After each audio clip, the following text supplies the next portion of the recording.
भाजपा सांसद रविशंकर प्रसाद ने पत्रकार वार्ता में कहा कि बंगाल में जो हुआ वो आजाद भारत में पहले कभी नहीं हुआ कि एक वर्तमान मुख्यमंत्री एक प्राइवेट प्रॉपर्टी में घुसकर जहां ईडी के द्वारा मनी लॉन्ड्रिंग की कार्यवाही चल रही थी वहां जाती हैं और धमकाती हैं तथा पेपर छीन करके वहां से चली जाती है।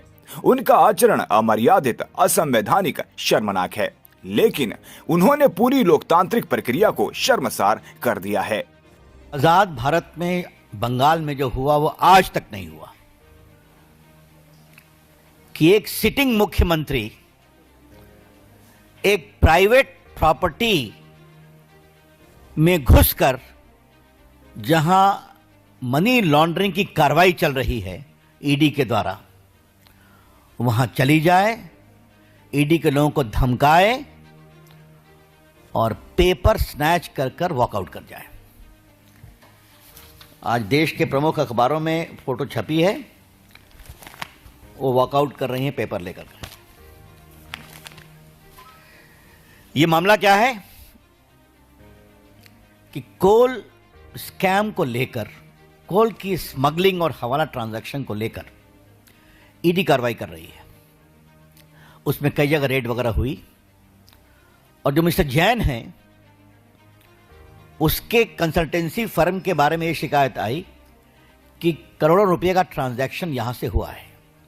ये बात हम नहीं कह रहे हैं, ईडी ने अपने ऑफिशियल स्टेटमेंट में कहा है जो उनके वेबसाइट पर है, उसकी कॉपी हमारे पास है। उन्होंने पूरा लिंकेज बताया है।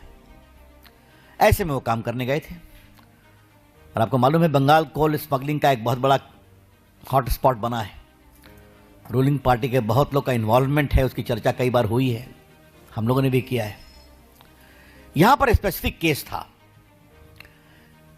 और मैं फिर रिपीट करूंगा, ये रेड न ममता जी के घर पर थी, न उनके ऑफिस में थी, न टीएमसी के दफ्तर में थी, न टीएमसी के किसी नेता, विधायक, एमपी या ऑफिस बेरर के घर पे थी। ये रेड थी एक प्राइवेट कंसल्टेंसी फर्म जिसके यहां करोड़ों रुपए के मनी लॉन्ड्रिंग की शिकायत आई थी कोल स्कैम में, उसको फैसिलिटेट करने के।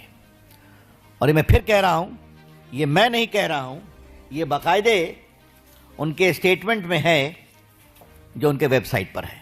आपको वो कॉपी हम दे देंगे प्रेस के बाद। ऐसे में ममता जाती हैं, वो सिटिंग चीफ मिनिस्टर है और समाचार पत्रों में यह भी लिखा हुआ है जैन का घर कहाँ है। गाड़ी छोड़ती हैं और फ्लैट में घुसती हैं, उनके पुलिस कमिश्नर जाते हैं, पुलिस अफसर जाते हैं और वहां ईडी के लोगों को हड़काते हैं और ये बहस करती हैं और कागज छीन करके लेके चली आती हैं।